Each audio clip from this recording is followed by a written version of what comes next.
guys, welcome to Essential of Medicine.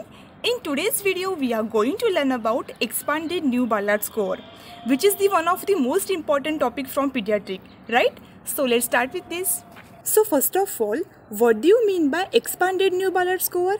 Yes guys, expanded new Ballard score, it is mainly used for the assessment of maturity. That is nothing but the estimation of the gestational age after the birth of baby.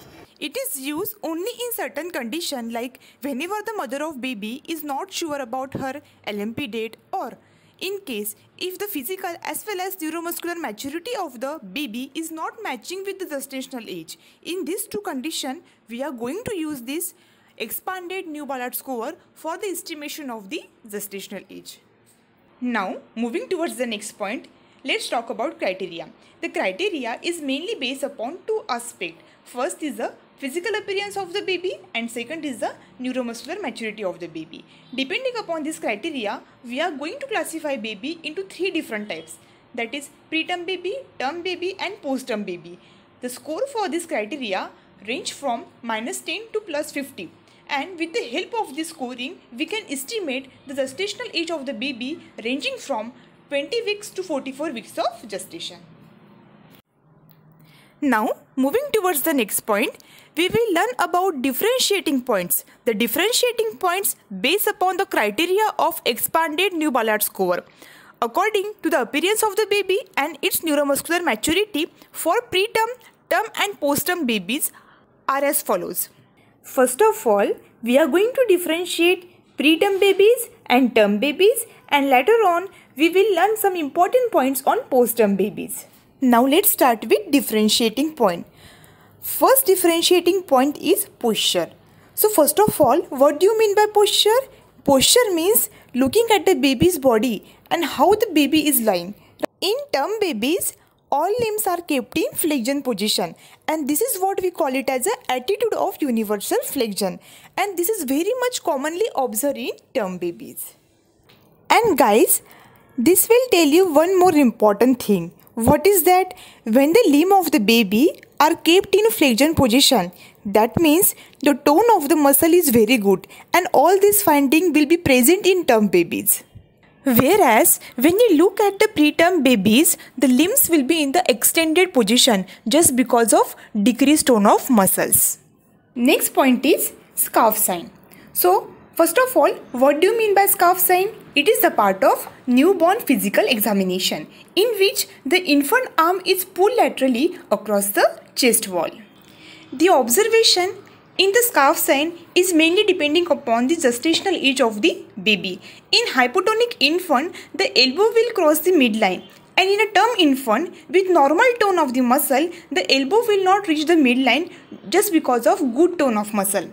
So that's why scarf sign will be positive in the preterm baby because of decreased tone of muscle, and it will be negative in the term baby because of good tone of muscle. Next point is breastbud. So in the preterm baby, the size of the breastbud will be less than 5 mm, and in the term baby, the size of the breastbud will be more than 5 mm. Next differentiating point is external genitalia of male. So because of immaturity in the preterm baby, you will get decreased number of rugae in the scrotum, and the testes will not be palpable because of immaturity. Whereas in the case of term baby, the testes will be palpable and there are prominent rugae on the scrotum. Next differentiating point is external genitalia of the female. So because of immaturity in the preterm baby, labia majora as well as labia minora are equally visible. Because of immaturity, labia majora will not completely cover the labia minora. That's why both are equally visible. Whereas in the case of term baby, because of maturity, labia majora will cover the labia minora. That's why both are not equally visible. Now we are moving towards the last differentiating point, that is ear coiling. So ear coiling will be slow in the preterm baby because of immaturity of the elastin, and it will be fast in the case of term baby because of maturity. So guys, these are the differentiating point between the preterm baby and the term baby. In previous slide, we have discussed the differentiating point between the preterm baby and term baby. Now, in this slide, we are going to discuss some important points on the postterm baby. So, in the postterm baby, we will see overgrowth of fingernail. Next point is meconium staining. So, first of all, what do you mean by meconium staining? So, in most of the postterm baby, there is actually relaxation of the sphincter. Because of the relaxation of the sphincter, the baby will pass meconium within the uterus itself. So, because of this, there is prolonged exposure of the skin to the meconium that will cause staining of the skin, and we call it as a meconium staining. Last point is wrinkling of skin. Guys, in most of the postterm pregnancy, there is actually oligohydramnios. Because of this, there is decreased moisture content of the skin that will lead to wrinkling of skin. So, all these findings will be present in the postterm baby. These are overgrowth of fingernails, meconium staining and wrinkling of skin. So guys, here we complete this video.